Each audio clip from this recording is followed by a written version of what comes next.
Hello and welcome to the Toffee Blues, your source for all things Everton, and welcome back to the Toffee Blues podcast. I'm joined once again by Harry. How are you doing, mate? I'm good, mate. I'm good. Do you know what? I was listening back to last week's episode, and I feel like I owe our listeners a bit of an apology because I came across a bit mopey on the podcast last week, and I don't know whether it was off the back end of the flu or kind of we'd had a sort of semi-rough run of results, but I'm in a much better form this week, much like Everton. So I'm happy to get into it with you today, mate. Yeah, absolutely. I don't think anyone could blame you for being in much higher spirits this week. A real feel good weekend. I think we'll get into it all absolutely. But yeah, like I say, going back to last week's podcast as well, we and to be fair, the last few podcasts we had the Forest game earmarked for a while, didn't we, as potentially one of the tougher games we'd have in Yeah, April. And obviously on paper at the start of the season that would have looked crazy. It would have looked like a complete opposite. But obviously, Forest have really been defying expectations this season. Going to a rampant City ground that was obviously going to be in high spirits as they look to try and close in on the Champions League, and yet it looked anything but that, didn't it? As it transpired, I think if you didn't know the context behind it, you'd probably assume it was us going for the Champions League and Forest just trying to hold in there. But yeah, I guess if we go for it chronologically like we usually do, obviously we'd said on here that we weren't particularly optimistic about this one, and I think if you'd asked both of us before the game, we probably both would have taken a draw. I think I'm right in yeah, saying so. Um, and obviously once the lineup came out, and I think there was a few changes in there. Obviously, Bros just started. I think we both again pushed for we that as called it, well. didn't we? Yeah, Yeah. both said that this profile of game might suit Brozier a little bit, and obviously Moyes clearly felt the same way, and he was thrown in from the start. But yeah, I guess when your pre-match thoughts any different, closer to kick-off than they were on the podcast last week, or was it more the same? I think it was pretty reassuring, right? Like I think he knew, and we talked about this on the pod, didn't we? He knew the sort of Irabunum experiment maybe came a few games too early for him, or maybe wasn't the right game for him to start in. So Garner coming back in, I think people could, well, people will have complaints because for some reason we always find reasons to complain about James Garner. But I thought he came in and looked solid, and I think in the lineup I was more reassured to see that kind of familiarity, that familiar pairing in the middle. Broja, we both called. We thought it was probably the right game to put a bit of an unknown quantity in the mix. And, you know, I think, and we'll get into it, but I think he did well. So I think it was a justified pick. And you know what? It's so refreshing to sit here and say this, but Mikalenko being on the team sheet was massively reassuring for me. And if we would have been talking about this under Deitch, I probably would have been saying very different things. So pre-match, seeing those three names on that team sheet were really reassuring, and also for kind of what feels like the third week in a row now, having a bench with options on it felt massively reassuring as well. So yeah, it was a good pre-match. I was covering the game for our X account, and I actually kind of settled in, looking forward to it and feeling quite optimistic ahead of kickoff, really. Yeah, I get what you mean. I think I completely agree on Mikalenko in that when he's in, it just everything just seems a lot more balanced to me. If you have a Patterson or Young out there, obviously both right footers, not natural on their left. It kind of feels a bit lopsided to me whenever that's the case. And I know Mikalenko has his critics and has had some very poor runs of form for during his time at Everton, but a lot of the time I do think he's a lot more solid than people give him credit for. And Yeah, I think Forest posed a lot of threat on the wings, and we knew that going in. And I think having a Mikalenko there, a really solid left back option, I think really helped us in the end. And I completely agree that that did give me a little bit of a boost. And I was the same as you, to be fair. Like I said, we said about how much we were kind of dreading this game a little bit, but I don't know. The more it came in, I guess maybe it was to do with the sunshine or something. I don't know, but I just kind of fancied us a little bit more than I thought. And I thought, let's at least, give these a game. These were right down with us last season, and we beat them fairly comfortably in both games that we played against them last yeah. season. Obviously they caught us out just after Christmas, when we were about at our lowest we've been all season.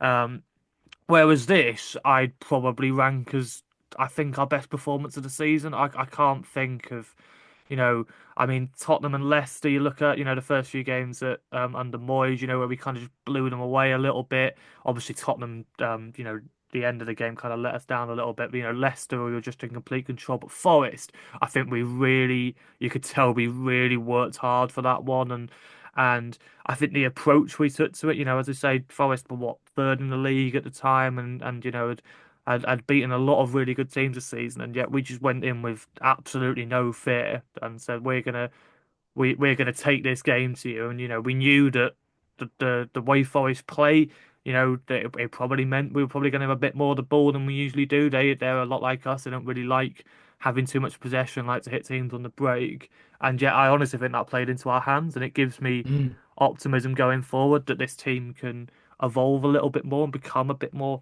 comfortable in possession and stuff. So yeah, it was a really, really positive day, I thought. I'd say I imagined you felt pretty similar.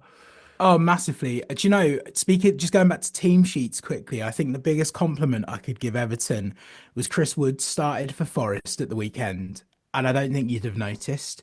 If you were listening to radio commentary rather than being in the stadium or watching the game, I don't think you'd have known that Chris Woods was playing for Nottingham Forest. And if you think about how pivotal he's been to their success this season, I think the fact that we nullified him and limited those chances, I would say to pick up on another point that you made as well, I think that's our best 90 minutes this season. I think this season we've had moments and I think we've had results that we will look back on and go, for one reason or another, that was big or that was impressive or that was a good thing. I think end to end 90 minutes, that was fantastic. I think it showed really nicely that there's a lot more to come from this Moyes second era. And I think maybe if I go back to how I was thinking on the podcast last week, I might have been sort of swaying towards that. Oh, okay, are we safe now? And is that it? Are players going to down tools? Is it going to be sort of bitty for the end of the season? But what's been really encouraging there is I think from minute one to minute 90, I think we controlled that game to the point where actually on the Twitter feed, on the X feed, when I was updating all of our followers, it really felt to me like it was going to be frustrating to walk away with a point had that have been a 0-0. I think I would have been really downbeat on this again this week because it just deserved so much more. I think we really did look like everything other than clinical finishing. And then at the end, it was great. And I'm sure we'll carve out some time to talk about Decore either today or in future weeks on the pod. But again, another man in our squad that has his critics, but took that finish fantastically well. And again, I think seeing players coming back from injury, seeing options from the bench, seeing Dwight McNeil in particular come on and change a game towards the end, it was just fantastic. And I can't sing our praises high enough, really, because I just thought, yeah, the sun was shining, every player to a man. Do you know what? Including Jack Harrison, played well, put in a shift, got a solid 7 out of 10 for me, Jack Harrison on Saturday. So yeah, positive, really good result. And to Forest's point, Forest looked like a top four side that had played a Champions League game in midweek. They just looked very tired, I thought. And I don't think they underestimated us. I don't think they sort of took their foot off the gas. I think they might be running out of gas a little bit, but that should take nothing away from what we did to them at the weekend, really. Yeah, I completely agree, and I think, I don't think any game can really sum up the Corey more than that. I don't think I've ever seen as many tweets like of people saying get him off during the match, and then having to just follow it up 20 minutes later and just say, yeah, okay, fair enough, old man's up. Like, you're welcome. I've clearly jinxed him in the right way there, whatever. But that's what I mean.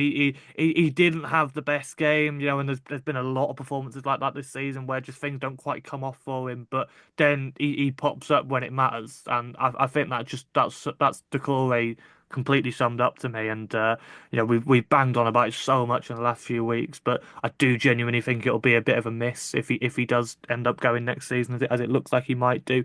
Um, What did you make of the celebration, Al? Because there was a lot made of it, wasn't there, on social media and also on like Match of the Day and stuff like that, saying about was it him gesturing to the fans about do you want me to stay? But obviously we talked about the contractual situation on the pod, saying it doesn't really feel like it's the club are trying to sort of hardball him. It feels like by not triggering the extension. So what are we reading into that? Do we think something's been offered that he might just sign, or do we think it's a case of him giving a good performance or at least getting a good result and saying to the board, you're probably going to have to up that initial offer, maybe? yeah, I think it's definitely a case of him basically saying to the fans, I want to stay here. The ball's not in my court at the moment. It's Yeah, very much a case of um there's details that need to be ironed out with the club basically, and we basically already knew that. The reports seem to be that we don't want to keep him on the terms he's on now,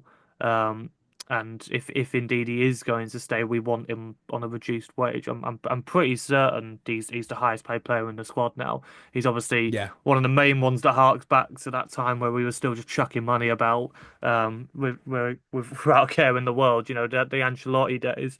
Um, but yeah, I'd imagine that was mostly what was um what was being made of that one. But yeah, just going back to the performance in general, I remember can't remember if it was last week or the week before, but I remember you talking about your concerns a little bit over us defensively, and yeah. that kind of solidity we had under Deitch is maybe cracking a little bit more now, and it's natural obviously because I think we have a lot more attacking intent under Moyes than we did under Deitch, and it's a very hard balance to have, that if you want to have that.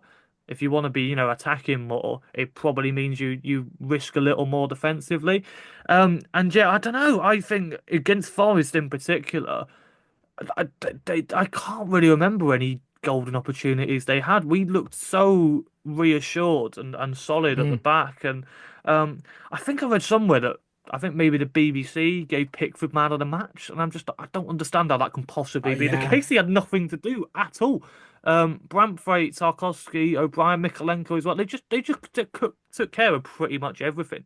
And really restricted Forest who've been scoring a lot of goals this season. So I don't know. I think if you have that starting four, I think and obviously with Gano in front of them as well. I don't know. I still think defensively we have a very solid base to build on this summer. Obviously there's a lot of doubts over Bramford in particular, and obviously it's still not confirmed that Gay's going to stay. But if you can keep that base in place, it's got to be attacking options that have got to be prioritized this summer, shortly, because once you Oh, find that balance, 100%.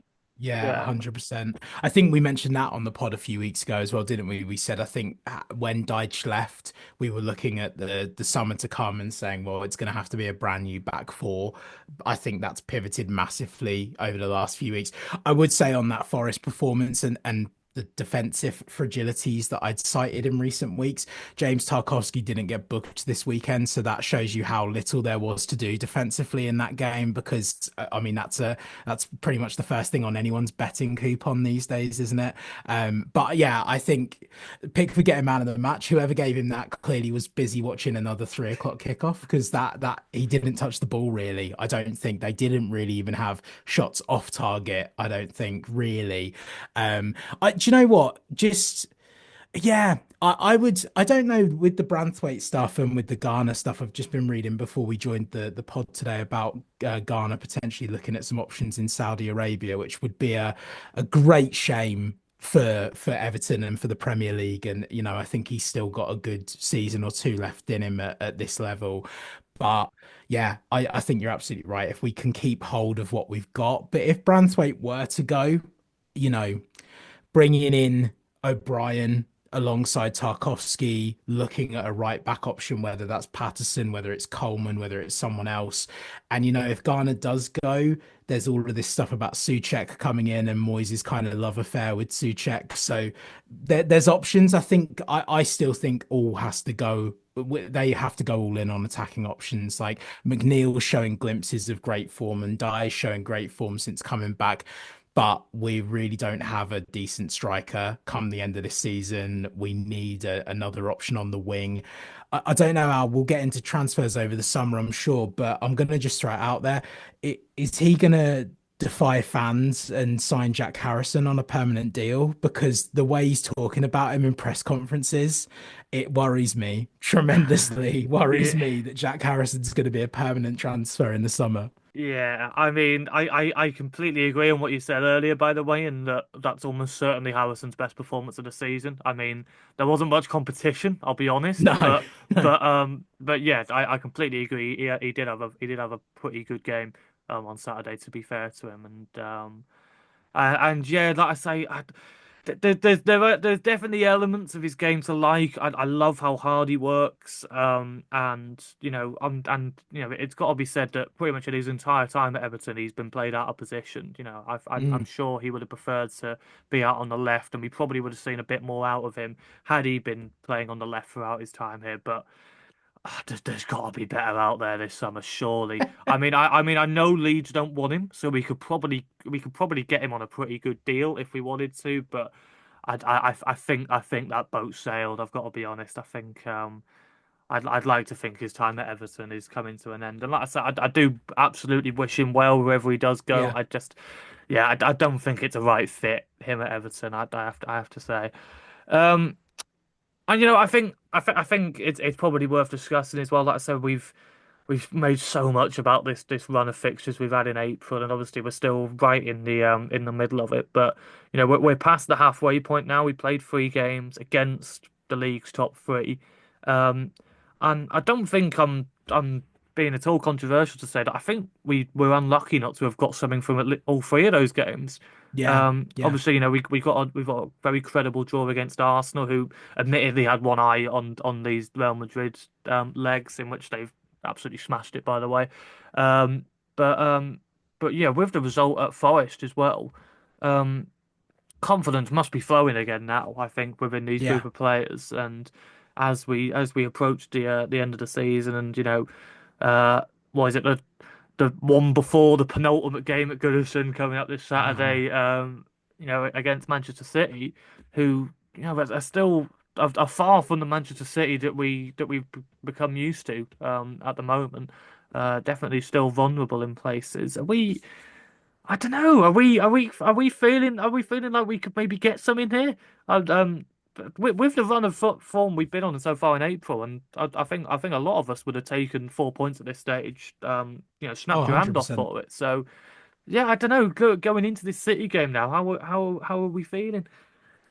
It's so funny, isn't it? Because bearing in mind this is a 94th or 95th minute winner we were talking about here, that was the difference between 1-0 or 0-0. That was the difference between how we view this run and this run of results that Moyes has had since coming back. The perspective on it shifts week to week depending on what the result is, right? This whole sort of 2 league defeats since he rejoined versus however many games it was without a win after we lost to Liverpool. So there's so many ways you can spin this. It is a bit of a knife edge, but with that playing the top three in succession. I mean, do you know what I'm really tired of hearing now is on other podcasts this week talking about Wolves and what a great job Wolves are doing, which they are, by the way. Sorry, that's not to displace kind of Wolves fans' feelings here, but they talked about how hard Wolves' run was at the start of the season and how that might have been unfair and it really messes with your confidence. Everton have had runs like this twice. So they had it over Christmas, where Dyche kind of did his best towards the end of his tenure to pick up some points. And now we've got it again at a time where, had Moyes have not come in, this would have been absolutely critical to whether Everton were a Premier League club next season. And as it stands, we are 1 point away from mathematical safety. So 39 is the maximum number of points that Ipswich Town can get now from their season. So we are in a position where a point on Saturday secures mathematical safety, and Davey can go and pick out what kind of leather he wants in his dugout chair next season. But I think a point is really the least that we should be looking at here. Man City are an absolute shambles. They are hot and cold. They're Jekyll and Hyde. They could turn up and do kind of the Palace thing from Saturday and come from 2 goals down and absolutely wipe the floor with us. But I just don't see it under this Moyes tenure. To use the quote that I've heard from Moyes a lot, we ran Liverpool close. And I don't think that was a media tagline. I really do agree with that. We ran them very close. I think on another day we would have eked that out for a point. The Arsenal game, yeah, you're right. They had one eye on the Real Madrid game, but coming away from a point in that game was thoroughly deserved, despite how whether it was a penalty or not. And go back and listen to our previous episodes because we discussed that in depth. But and again, thoroughly three points deserved last week on the road. So back at home, 3 games left at Goodison against a very vulnerable City side, which, by the way, if we do win and he takes 7 points from those 4 games, he looks like a late contender for manager of the season based on and maybe been tad hyperbolic there, Al, but like for playing the top four or top four of the top five and taking 7 points at this stage of the season, disrupting the Champions League spots. It's absolutely phenomenal. And yeah, I know we'll come to predictions, but I am leaning towards 3 points for us at the weekend. Yeah, I mean, I don't like touching into the nostalgia too much, but I just think back to those final few years under Moyes when Man City first got the money in and became this force, and yet for a while they just couldn't lay a glove on us. Moyes just had the hoodoo over them, and I just have the feeling it might just all come together on Saturday, and just be another one of those days. I completely agree. Defensively, they look so wobbly Yeah, compared to previous Man Cities. And I think I'd be throwing better in there. We'll get onto lineups as well, and I think just get better on there and just bully that fellow. Is it? I can never say his name from Iran or something like that, Kurajnev or something like that. If he's going to be playing, just go for it. Yeah. yeah, just get on him and bully him because he's shown in his game so far that he can be bullied. Mm, Um, and yeah, if we approach it the same way we approach Forest, as I said before, just complete and utter fearless. Just go out there and play your game, and make it tough for them. And I agree. I just have the feeling we might just pull off something special here. And someone else made a really good point earlier in the week in that this is the last game we're going to have at Goodison where we're probably not favourites, and true. it's our last chance to claim a scalp, if you will. And when I think of good nights at Goodison or good positive days at Goodison, that's what I think of. I think of scalps, especially that was the Moyes recipe. So many games, all the big games at Moyes. You think about it, it's claiming a scalp. It's claiming a win where we really, just go up against a team that cost 10 times more than ours to build, and just play them off the park and make their life a living hell for 90 minutes and Goodison Bear Pit and all that. I'm getting myself worked up talking about it all, but I just can't help going back to the whole Moyes thing, and that City thing in particular was such a key aspect of those last few years when we Mm. were really knocking on the door. Um, and yeah, I just think it might all maybe come together on Saturday. I really hope so. Um, but yeah, as I've just mentioned about Beto there, what sort of team would you be going with? I mean, I can't imagine there'll be many changes from the team that played against Forest. Obviously McNeil's got to be considered now if he's fully fit, of course. So, yeah, what sort of team would you be looking at? Yeah, I mean, again, look, we talked about it in depth, didn't we, last week? And I said about McNeil coming back in, and obviously it was a game too early for him. I haven't caught Moyes' press conference today, but I understand he was asked about McNeil's fitness and sort of he plays it down, doesn't he? So that could mean he's coming off the bench. It could mean he goes again. I I have reservations about Beto coming back in for this one. I just have really sort of bad memories of the sort of bit part player that he was under Deitch, and I don't know if the sort of chopping and changing is going to help. So part of me wants to say, don't change a winning team. Let Broja have another run out. Let Harrison have another run out. I think it would also be quite unfair to Harrison now. And look at me, harp at me changing my tune. But I think it'd be really unfair to Jack Harrison after what was essentially his best performance in an Everton shirt, then putting him on the bench after some of the absolute stinkers that he's had. So I'm going to say, don't change a winning team. And I think the ability to bring Beto in, the ability to bring McNeil in really will help us because I think game management has been arguably a little bit better from David Moyes in this second spell. Now we're seeing him with options. I think the subs, I know we're circling back to the Forest game here. I thought the subs on Saturday were great and done at the right time. So again, with this in mind, like let's just sort of keep it as is and until there's a reason to change it, I guess. Yeah, that's. I think it is only the striker I'd be looking to change. I completely agree. I think Harrison does probably deserve to start based on last week, and I do just think kind of the tactical setup will probably suit us a bit more. I think the Core's got to play. That there'll be people in spite of him scoring the winner on Saturday, calling for Alcaraz to start again. Because to be fair, when Alcaraz came on, he did look very good. But again, I quite like having that option off the bench, as you say. Yeah. I think that gives us a little bit extra. So it's probably only better I'd be looking to change purely just because I think he suits this game a little bit more. So he plays such a high line, and I just think about how much impact he managed to have against Liverpool, that he could come in here and really do something. And as you said, I completely agree. You're not entirely sure what sort of player he is. He seems to be thriving on being relied upon in that run where he was starting every game, and maybe not starting last week. It's either going to motivate him even more, or it's going to knock him back a little bit. And I guess that's only Moyes can really tell, really, what sort of impact that will have had. And I'm sure he'll be weighing that up going into this. So, but yeah, just before we leave off on the City thing, as you said before, we'll get a prediction out of you. I have the feeling we're kind of gonna go for similar answers here, but go on, hit us with it. I would have said if we were talking off the back of a nil-nil draw with Forest, I would have probably said like a nil-nil or a 1-1. I don't. I'm trying not to predict defeats because there's been no reason on the pitch to think that. Um, I if the sun is shining where I am right now, so I'm gonna say 2-1 Everton, and I'm gonna say I think that we will cover ourselves in glory and back up a strong performance with a strong performance. And Man City might be Jekyll and Hyde this season, but they're certainly not a Tottenham or a big team that would be easy to roll over. So I think we're looking at a 2-1 here.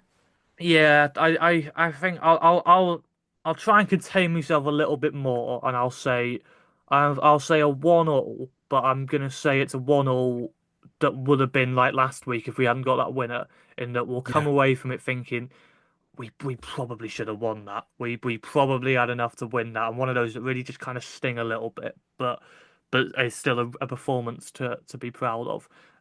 So. So yeah, I guess I'll say that. I'm just gonna quickly before we get into the lineup quiz to finish. This never really happens on the podcast, but we've actually got a bit of almost breaking news. Obviously, it won't be breaking news by the time you guys are watching this, but it's just been announced during the while we've been recording this that the Southampton game has been confirmed. I don't know if you've seen anything today. It's been rumored a little bit. Um, but yeah, it is going to be 12 o'clock on the Sunday. So a very early start. Um, I'm gonna nick an analogy that I've got off someone that I really really like, and I've seen quite a few people complaining about this while it was being rumored, and I haven't read the initial reaction now it's been confirmed yet, but I imagine a lot of it's the same. People not entirely happy with it, but I'm gonna go with the analogy that it's almost like the time that you go to church, and I really like that. I think that that makes me feel a little bit tingly a little bit, but I think that really suits the occasion, and Yeah. and in a way I think it gives people a chance to make a day of it. I know it's a very early start. It's going to be a very early start for people that are traveling, of course. But stick around in Liverpool during the day, soak it all up. Hopefully the weather's going to be great for it as well, on a Sunday afternoon. Um, But with all the rumours about Monday evening, I know that was like the worst case scenario, but I'm pretty pleased with this. I don't know what your thoughts are on it all. Yeah, do you know what? I think I will start off with a saying, which is that you can't please everybody all of the time, and I don't think you were ever going to get an announcement today that wasn't met with, Yeah. "God, You that's great," definitely you or definitely "Oh, can't that's please awful." Evertonians with Of everything course, anyway. exactly. Yeah, and that's what they should put on the wall Yeah. of the new stadium, really. Never mind like our Latin crest Yeah. logo. But yeah, um, I think it is right. Do you know, bar maybe it being 1:30 or two, which is semantics, really, isn't it? If we're talking about the sake of a couple of hours. But I completely agree with you. That game then finishes at what, 2 p.m. And then if you want to stick around in the pubs outside the ground afterwards, if you want to take a lap around Goodison Park, if that's your last time there, particularly if you're kind of traveling up for this one from outside the area, if you want to do that and then get in an Uber and drive down to the new stadium and soak in what will be on the back of hopefully a win there. And also, do you know what? I think this is early enough where we talked about this on the pod last week. You know, the club have not really covered themselves in glory with how they've handled the last season at Goodison. I would assume something is happening. I would assume someone is planning something. If not, we will go down there with some fireworks in the car park. But like, someone is going to do something. And in which case, how good is it that you get the game and a little bit of something afterwards? And like you say, just to be around something special on a special day. So no grumbles from me, but then sadly I'm not going to be there to be a part of it. So, it's really a wasted vote on my side if you'd have asked me when. But yeah, I think it's all right. They were very limited with what they could do, Al, so I think this is probably the best of a not best scenario, really. Yeah. And like I say, I probably shouldn't be encouraging this sort of thing, but there'll be a lot of people like you who don't have a ticket for the game, but will still be going there anyway. And from a safety point of view, it's probably not the best thing to be encouraging, but Yeah, that should be considered. And if the club don't think that's going to happen, then it's very naive on their part. So I would try and encourage people to get down there because it's an occasion, and don't do anything stupid or anything like that, or try and break in without a ticket or anything silly like that. But get on County Road and get down, do the. There'll be marches down Spell End. There'll be all sorts. yeah, I think this gives a lot of scope for it to be a proper day and proper send it off. And like you say, I'd imagine the club of. There's still a month for loads of stuff to be announced potentially, and they're going to have to get fans away from there because if the game finishes at 2, you'll have fans that will happily stay in there till at like 10 in the evening. yeah, They yeah. won't be able to get them out unless they give them something to go to. So yeah, hopefully that's all being considered. But yeah, like I say, we'll finish off this podcast on the lineup quiz, and I believe you've got a game to quiz me on. I So yeah, do. take it away. Yeah, we talked about some of the scalps, didn't we, that David Moyes claimed over big sides, particularly Man City during his first spell. So I'm going to take us back to it was transfer deadline day on it was Tuesday the 31st of January 2012. It was an 8 o'clock kickoff at Goodison Park, and it was a 1-0 Everton win, which was a really, really kind of common thing at the time for us to beat Man City, particularly at Goodison Park. And all I'm going to say is this is one of the most perfect blends of your atypical David Moyes Everton side and the cult heroes of that particular era. So yeah, over to Uh, you, Al. Can you name that starting 11 that Right, beat Man City 1-0? right. Well, I mean, the cult heroes line has immediately made me think that Dennis Stratqualersi must have started. Good man. Yeah, Yeah, that was the one I thought was going to trip yeah, you up, so yeah, maybe I've helped. But yeah, he yeah. So did yeah, I'll play start. I'll 88 minutes of that one. yeah. I know we don't usually do it, but I'll start at the top and But yeah, well, okay. So I mean, Howard in goal. I can only Yeah. assume. Yeah. Leighton Baines at left back. Yes, yeah, he Yeah. was. Oh, the defense is always tough around this time. I'll go. I'm going to come back to the defense actually. I think. Um, well, Darren Gibson scored, so I'm going to assume he started. He did. Yeah, he played Yeah. the full 90. Um, I don't think.